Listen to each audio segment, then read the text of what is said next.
Good morning, everyone, and welcome to our first Coffee and Chats webinar.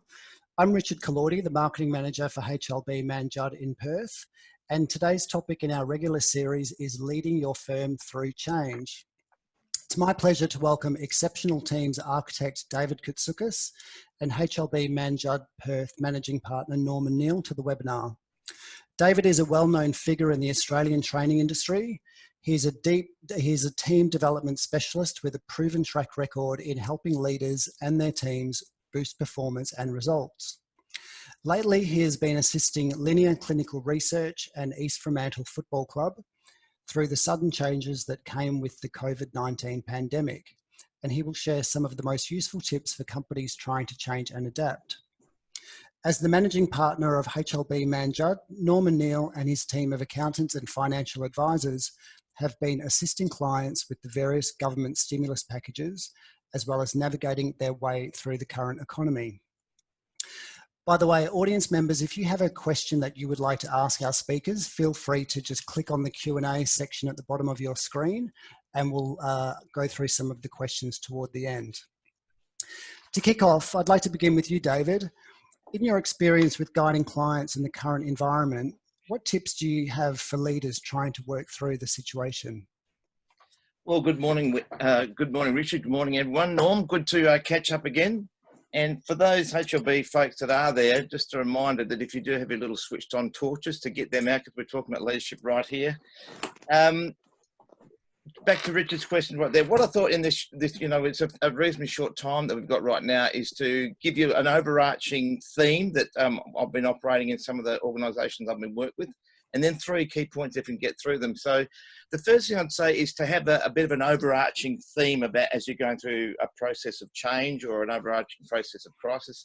And the theme that we're using at Linear Clinical Research, and for those who aren't aware, Linear has been on the news lately for having the first COVID-19 trials in West Australia. So we're very fortunate to be able to get that out here. And the theme we've got there is be adapting, not enduring. Be adapting, not enduring. And many of the organisations that have worked in the past go into panic mode and they endure the change process as opposed to adapt. And I think it was Darwin who said that it's not the strongest of the species that survive, it's those that are most able to change. So particularly as a leader, it's always good to come back to a frame of reference, and then when you see someone adapting instead of enduring, you can reinforce them and so on. So the first thing I'd say is have a bit of a theme as your leadership theme, if you like.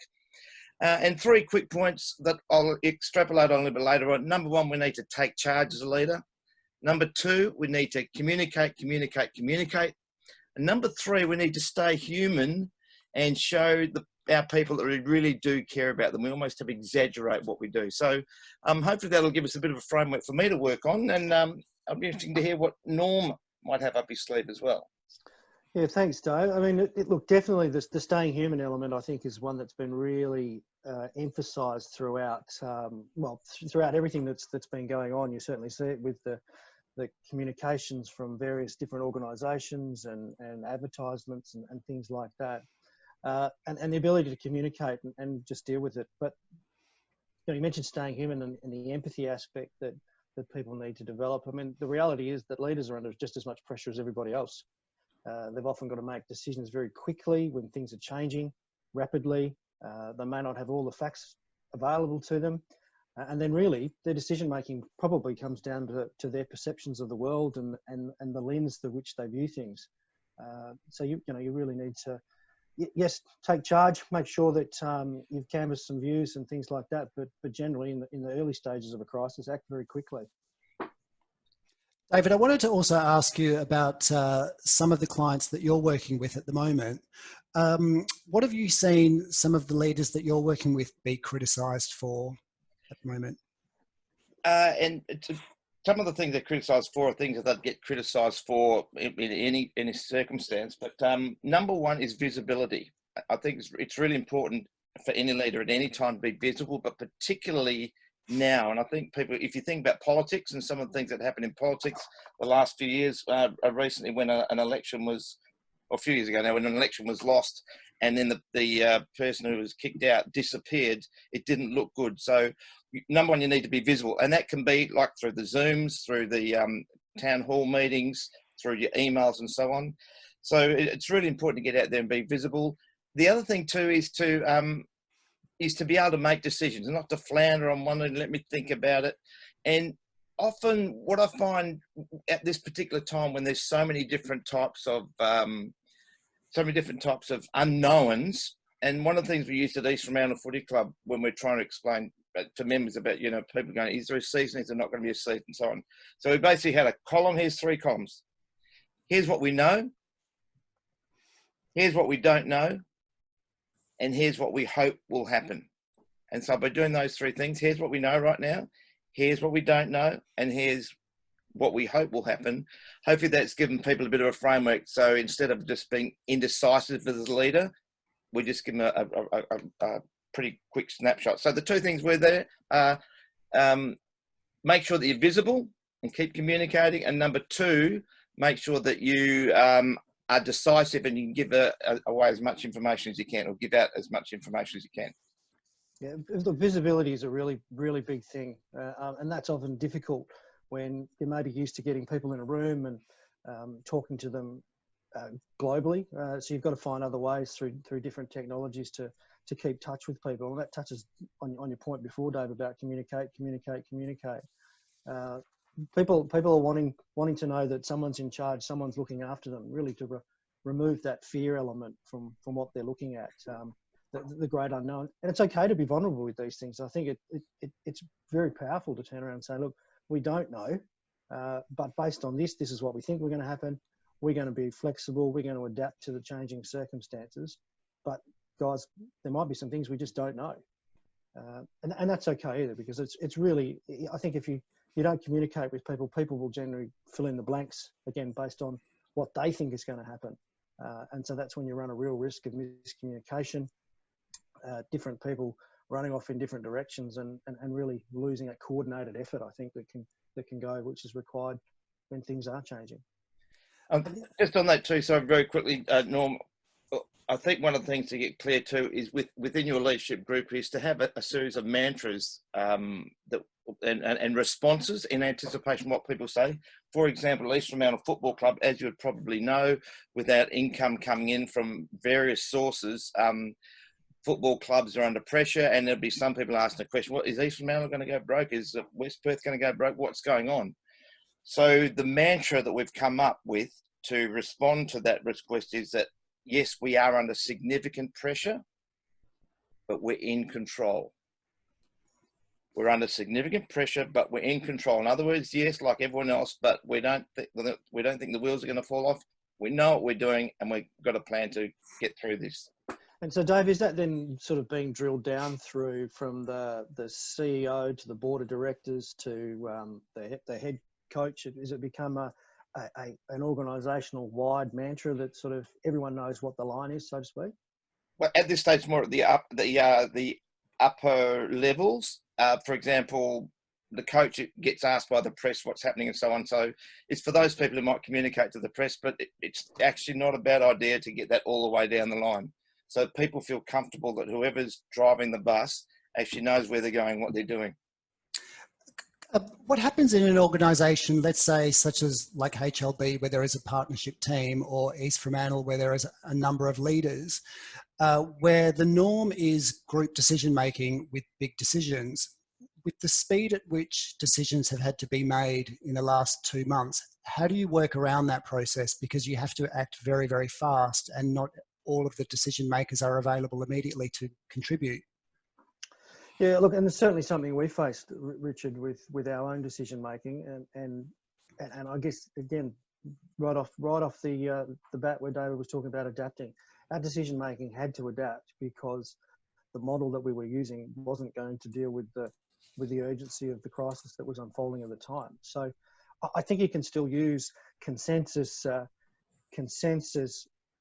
modelling and consensus decision making, because what tends to happen is that maybe that just becomes a smaller team. So it becomes a sort of stripped down version of what you're looking at doing. But also too, yeah, there's decisions that need to be made, and rather than canvassing 10 views, you've got to canvass 5 and then make a decision based on that. It's challenging, no doubt, and you're not going to get it right all the time.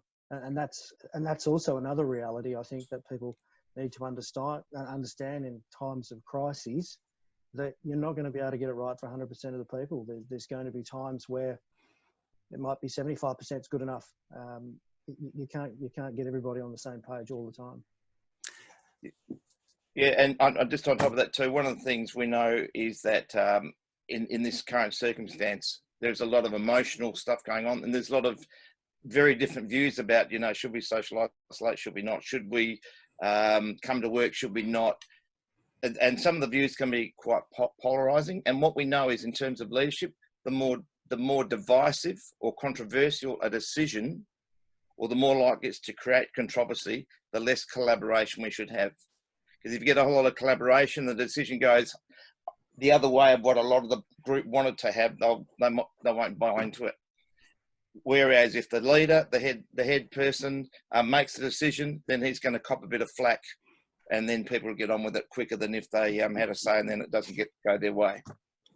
I've just got a question as an extension of what we're discussing from one of our attendees around the topic of language. When you're communicating online, it means that you can't read people as you would when you're talking to them directly. How have you altered your language according to the different ways of having to communicate now? Has that impacted? Yeah, look, Richard, it's something I'm really conscious of, I guess, right now. So at the moment, you know, our thoughts are starting to turn to transition back to the office or those sort of things. So a lot of things we're speaking about working from home or remote working. In this case, and I heard a couple of people use this, when we return to work, well, practically we're already at work. I mean, we're at work now, so it's a return to the office. So language becomes really important for clarity. You know, you're right. For mine, video call is far better than a telephone call. At least you've got some options, I guess, of reading a little bit of body language and things like that. Seeing how people may react to what you're saying from that perspective. But look, if you're dealing via email, I mean, email is probably one of the worst in terms of where it comes down to not being able to read tone and really understanding what people think. So absolutely crucial. It's hard enough to get your message across at the best of times when you've lost those elements of being able to read people and seek feedback. I mean, one of the good things at the moment is that there's at least 2 other people I can see at the moment, which is good from that perspective, because you're getting some feedback. I did a webinar to the staff a couple of weeks ago now, where there was nobody. You could see nobody, so you know, you really struggle to understand whether your point's getting across, whether your jokes are funny, or whatever it might mean. As an add-on to that too, and I think the question's going, you know, how do we find out how our people are feeling? I think that's a really important thing to discover, because most people won't tell you, unless it's a really, really high level of trust, won't tell you that they're not feeling so well, or they won't say it with their words. You may or may not be able to see it with their body language. But what is fascinating for me is I actually had, in my own experience in the last couple of weeks, I had this exhaustion. I'd like to pride myself on being a bit of a schmeck machine. I get stuff done. I've got high productivity. I've got pretty good clarity about what I do, and I was cloudy. I wasn't getting stuff done. And I don't know if anyone else has come across this phenomenon of coronavirus fatigue or coronavirus exhaustion. And basically what coronavirus exhaustion is all about is there's all these forces at work which are impacting how we're feeling at the particular time. For example, just all the decisions that we have to make. Decision actually drains your mental energy. Decision making drains your mental energy. All the bombardment of negativity from the media that we're getting. For those who are trying to work at home with kids, there's another disruption to it. And a fascinating one for me was the moral decision making that drains your energy. When I go out the street, do I go close to that person? Do I not? I've got an 88-year-old mother. Do I go and see her? Do I get close, or do I stay home, or do I keep right away? And when my friends say, Dave, come over and drink, we'll hide out the back. There's a moral dilemma there as well. So there's all these other things going on in the background. So what I would say is you can't necessarily tell on the screen by how people are feeling, but understand that people are feeling. So we can have pulse surveys, quick pulse survey, how people feeling, like, you know, a quick 3-question Google form or something like that. Norm, I know that in a quick discussion earlier on, you talked about I think your partners will have a discussion each week, a quick phone call, one-on-one, to find out whether people are going okay. Would you like to add So, I mean, more to I that? think that was certainly one of the things that we early on thought was a fantastic idea, to make sure that we weren't losing anybody through the process. I guess I took the view that if someone didn't turn up for work one day, people are going to notice. But if someone's working remotely, if that person doesn't turn up for work, who's going to know? Because they may not necessarily be checking in with someone. And I think that's part of making sure that you don't lose the culture that you built up within an organisation over a period of time. That if people are used to a level of social interaction and people looking out for them, then how do you replicate that in a different environment? So yeah, we went through the process of making sure that we kind of divvied up all the staff members and made sure that it has a bit of a mantra to make sure that we touch base with those people at least once a week. And again, as a result of that, I'm having some very different non-work related discussions with a few people that you probably wouldn't have in normal circumstances. But again, part of it is just making sure that they're okay and they're dealing with it. A couple of times you sort of pick up little things, particularly with the video calls, that, someone's not quite feeling okay today or having a bad day. And that's okay. People are going to have bad days. There's certainly been some days, or I've had some days where you're right. You start to feel that level of exhaustion and think, is this ever going to end? But look, generally people are pretty perky. People are getting over, I think, a little bit of the novelty, I think, of working remotely. And we're really now in a stage where we are, this is I refer to it as a consolidation stage. We've all got out of the panic and the immediate crisis. We're now in a consolidation stage of working there. And again, looking forward to, where to next and what back to normal looks like. Probably just back to a new normal. Just on that point, Norm, I wanted to ask about influences on your leadership. So talking about the stages of the panic, I know that you had a conversation with HLB leaders internationally last night, and there was talk from the Italian group that they were heading back into the office next week. So given the situation in Italy compared to Australia, which is far less impactful, how does that impact your leadership decisions? Yeah, look, really interesting, fascinating discussion between some representatives out of the US, one based in France, and the sort of head of the Italian group as well. Just in terms of, they're all dealing with the same thing. So, this is probably one of those cases where, the world is a small place, and strangely reassuring, I think, that people were across the globe were dealing with roughly the same issues, and we're not dealing with anything new or different. But people are going to have different views on whether it's appropriate, safe, whatever the right terminology is to go back to work. But they were certainly sort of talking about having masks and gloves in the office and temperature testing people as they walked in the front door and those sort of things, which I think most people here in Australia would find very confronting and a little bit unusual. But the analogy was drawn with probably the changes to airport and aviation security post 9/11, and what we now is considered fairly routine sort of testing before you get on a plane.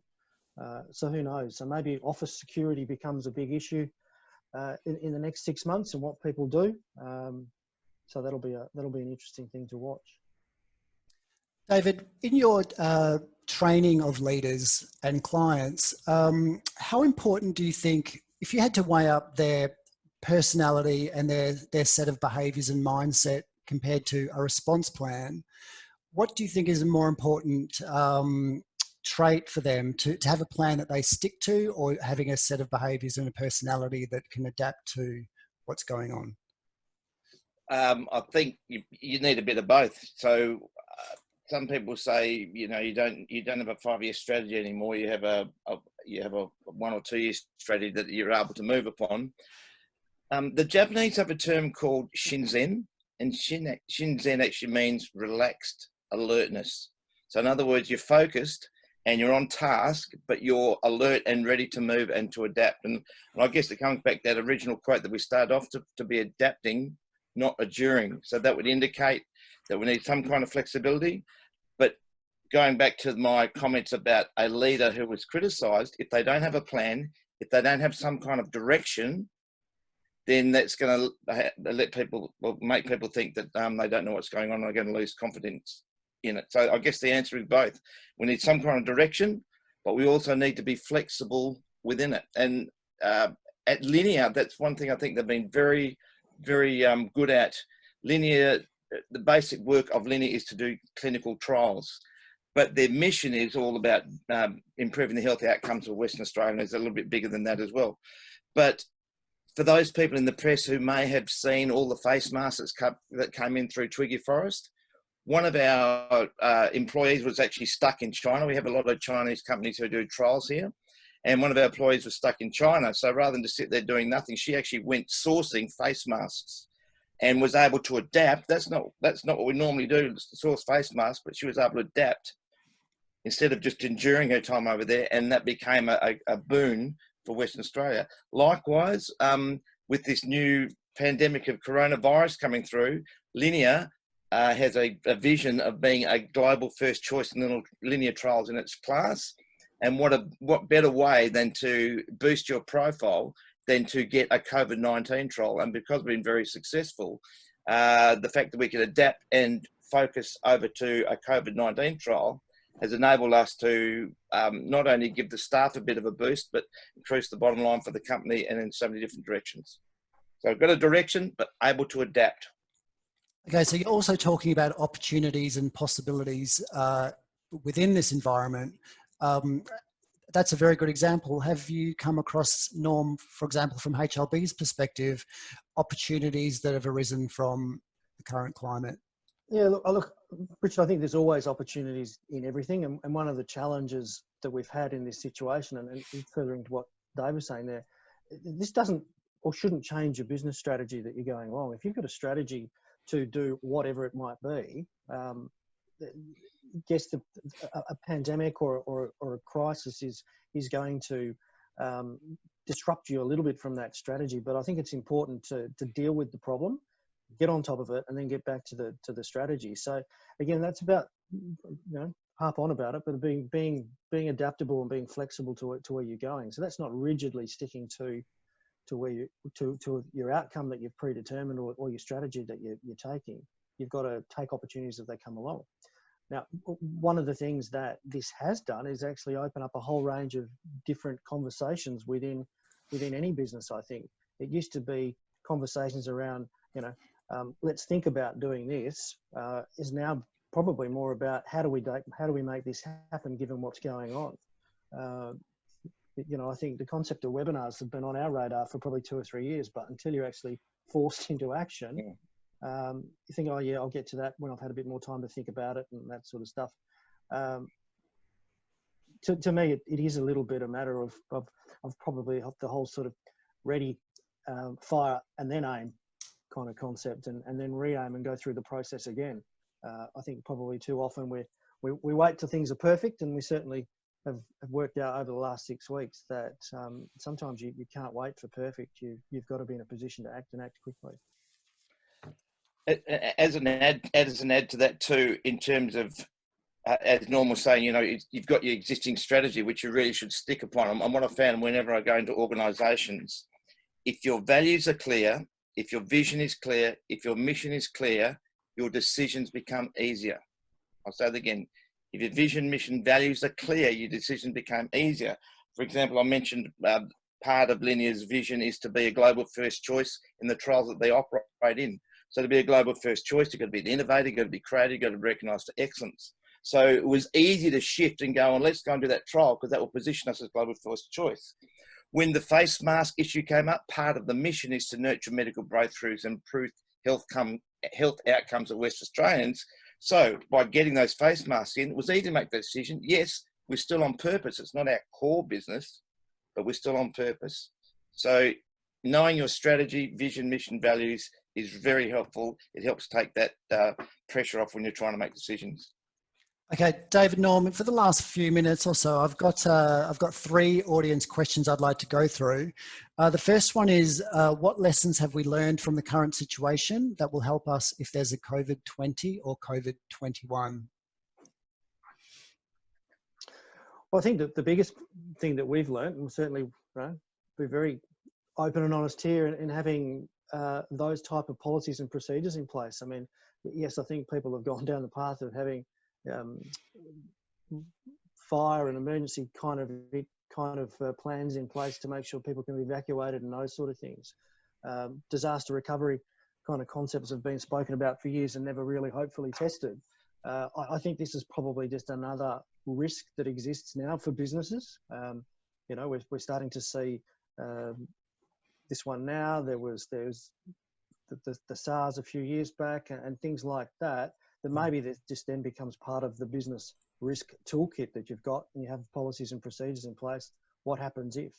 And so certainly we've had to make some policies very quickly about what would we do if someone within the office contracted COVID. What happens if someone close to someone contracted COVID? What does that mean? Where do we go to next?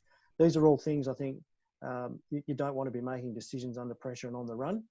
If you've had a little bit of a forewarned approach to it, is good. We've also demonstrated that, you know, a few of the things that we didn't think were possible over the years are in fact very, very real and very possible. I think if you probably spoke to a few of my business partners on this call, that we could have everybody working from home or working remotely within the space of 48 hours, I think a few of them would have laughed at me and worked out how we were going to make the office function. The reality is we've been able to do it for a month. You know, we may need to be able to continue to do it for another 2 or 3 weeks, 2 or 3 months just yet. So things are still going to be different. So I think that's probably the biggest lesson that we've learned through it. Yeah, I guess very similar to Norm right there, and it looks at 2 levels. The 2 levels of what happens externally. So you know what, there's going to be another pandemic sometime sooner or later. I think Morrison talked about a 100-year event. Who says it might be another one in 50 years? So, or 20 years or 10 years for that matter. So I think the contingency for that is obviously going to be stronger, and there's going to be a whole lot of risk management put into place for a health epidemic. But it might not only be a health epidemic that makes us work from home. I'm not sure what that would happen, but I think we're going to be able to switch into that very quickly. What else have I learned? As Norm said, some of the things we thought were impossible have been actually a whole lot easier than what we thought they might be. One of the things that happened in Linear is that we weren't able to access certain areas where the screening is done for clinical trials. So just very quickly, we have 32 beds at Linear that we're able to operate trials in. Because of the COVID-19, we had to cut that down to 8. We're only one of the few clinical trial sites still working in the world because of the contingencies that we've done. And what actually happened, a lot of the screening was actually done in the foyer of Harry Perkins Medical Research Centre. So if anyone's been there before, it's like just the big open foyer area. And in organisations, we have people called yes, but chickens. You know, if you try and do something, they go, yes, but, yes, but. So the yes, but chickens said, well, hang on, let's look for a way. So the thing is, the stuff that we didn't think was going to be able to happen actually happened because of the whole necessity is the mother of invention. And the other thing is, I've been rapt, astounded, amazed at how clever people are. You know, you give them a bit of a room, give them a bit of space. You don't put the boundaries to say, and I remember one of my CEOs saying to me one day, he says, David, all I want is a culture where people do what needs to be done. And I've been very impressed wherever I've gone. People just got on with it, and they have just done what needed to be done. Yeah, a really, really important point, I think, Dave, is that when you give people direction from an outcome perspective, I think people will work out how to get it done. People are generally pretty resourceful. And they'll put up with a few things from a point of time, but they don't need to be led necessarily step by step. Give them a bit of rope, let them learn, let them figure it out. Yep.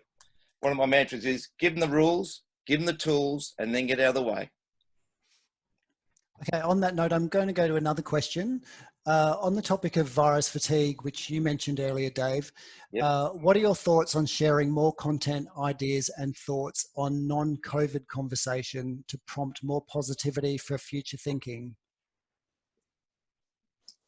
Yeah, look, big thing is, Richard, you and I have spoken about this sort of many times in the thought process. I think, particularly for us as professional services, a professional services firm, we've got to be part of the solution. We've got to be part of how we get people out of this. We've got to get people out of creating the next level of opportunities. So I think most people would have been on the receiving end of probably hundreds, if not hundreds of emails around what people were doing to lessen the impact of COVID. And the place where I had my car service 3 years ago sends me an email about how to wash my hands and those sort of things. I think there was a whole heap of overload of information that was coming through. And I think to cut through a lot of that sort of stuff, you've got to be providing something that's a little bit different, a little bit positive. Talk about opportunities, because at the end of the day, there's always opportunities. Things are going to change. Things are going to need to be different. So how do we be part of that solution, not part of the problem, I think. Yeah, here's some practical tips that we've been putting into place. The obvious one is to just encourage people to keep away from the negative media. I admit myself, I'm a positive guy, and I've got to talk about being positive in the work that I do. And I was like a moth to a light when I was looking at all this negative stuff. And I go, what's happened now? How many people have died? What's going on? Oh, goodness gracious. I was like a moth. So I've actually backed off from that. Other thing you need to recognise too is that some of us are introverts, some of us are extroverts. So extroverts, if you're not connecting with people, you actually need to go out there and do that to give yourself a bit of an energy boost. So a lot of it is know thyself, know what your buttons are. It sounds obvious. And just on a real practical sense, at Linear, once again, we have a thing called a herogram. So it's just like a little ASIC slip, and you write on, I like to give a herogram to Norm for helping me out with that problem I had last week. It gets put in the barrel, and then at our monthly morning teas, we pull it out and that person wins a prize. We've now gone to a digital herogram, which goes onto a Slack channel, which is an internal messaging system. So now we're going to continue that as part of our ongoing process. We're also going to have a Linnovations channel, which is basically any innovation stories that have come up. So you think that it's an innovation that we're going to give an ovation to. That also goes onto the Innovation Stories channel. So out of all, and that's one of our KPIs, is how many, what we call a WOW, which is a workflow optimization win, or a COW, which is a cost optimization win. So we're actually getting a collection of all these wows and cows and innovations happening. So we're actually creating a collection of the good stuff and not just accumulating the negative stuff as well. Okay. And for our final question, this one is a little bit more down the accounting track. Has worst case scenario for budgeting changed forever when doing sensitivity analysis? I'm going to hand pass that to you, Norm. That might be for you, Norm. I'll take this one. Yeah, really interesting thought process here, I think, in terms of whether look, I think everybody needs the worst case scenario budget. Has it changed forever? Probably. I think in terms of what people thought was worst case scenario, is either proved to be right, wrong, or otherwise. And I guess that people will make those sort of subtle adjustments. I think it's probably also then includes another element of most likely case, and that's, I think, probably the one that's changed the most. I still think that we're still probably a few months away from working out the total impact of the pandemic on the economic forces, and it's still going to have an impact, I think, through the rest of 2020. So working out budgets and trying to understand where people are going, I think is going to be really, really tough for a lot of businesses. What it has demonstrated, though, there were a lot of businesses that were probably operating on a month-to-month, sometimes even a week-to-week basis, and certainly didn't have a level of robustness about them in order to deal with the rainy day kind of concept. But look, not too many businesses can withstand massive shutdowns, massive impacts on productivity, and those kind of things. Yet there's probably some businesses floating around that are business as usual, food production, those sorts of businesses are probably, you know, enjoying some better times. So I think there's always going to be winners and losers and things like that. But yeah, I think worst case scenario is certainly probably expanded people's thinking. Well, and Norm, to add to that too, although I don't know the complexity of the accounting side of organisations, so what I do know is, in my own personal case, a number of years ago, I got onto Scott Pape's The Barefoot Investor, and I have a Mojo account. So as an independent consultant, my income has been cut a bit, but I'm not as stressed as I would have been a few years ago because I'm a Mojo account. And I know 2 of the clients that I work with, and Linear is one of them, they have a good Mojo account. And so when stuff happened, we were told we've got 3 months worth of pay up our sleeves before JobKeeper came in. And so people didn't have that stress of that. They knew straight away. And another business that I've been involved in too had no debt, had some funds, had paid their rent 3 months ahead. So they were in a comfortable position as well. So I know that's simplistic, but I guess it's not in some cases. For a business, what's your Mojo account? Yeah, I think that sort of planning for a rainy day is really quite important. You know, plenty of people that know me around the office. I always like to talk of buffers. It's always nice to have a buffer.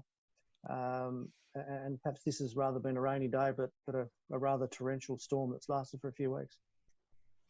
Okay, and on that note, guys, we've just gone a few minutes over, so I'm going to conclude the webinar today. David and Norman, thank you very much for your time. Always a pleasure. To our audience members, thank you for attending today, and we look forward to speaking to you next week. Great, thanks, Richard. Pleasure as always. Norm, great catching up. Yeah, thanks, Dave. Good to talk to you.